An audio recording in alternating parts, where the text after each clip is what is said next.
But here are 3 smart ways. So if you're looking to set up your volume controls on your Fire TV Cube remote, you are in the right place. So it's a quick and easy process that lets you control your TV's volume directly from your remote.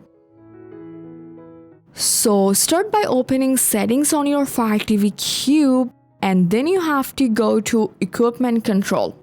So now the first option, equipment control, you just have to make sure the automatic video and music is selected from here. And then you have to go for the option manage equipment and then advanced settings.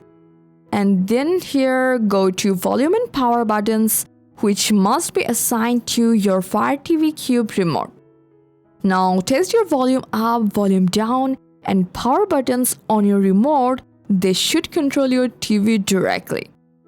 But in your case, if the volume buttons work but the audio doesn't seem to match the video properly, you can adjust the audio sync settings. So for that, you just have to go to settings again, and from the display and audio, select audio, and then you have to scroll down to AV sync tuning.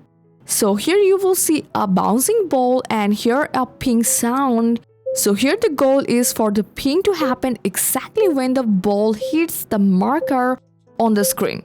So here you just have to use the left or right buttons on your remote to adjust the timing until the sound and animation match. So once everything looks and sound is synced, you just have to apply it for your TV. And that's it. And you can use your Fire TV Cube remote to control your TV's volume and power. So I hope this guide helped you a lot. Thanks for staying tuned with Fixes 9 till the end.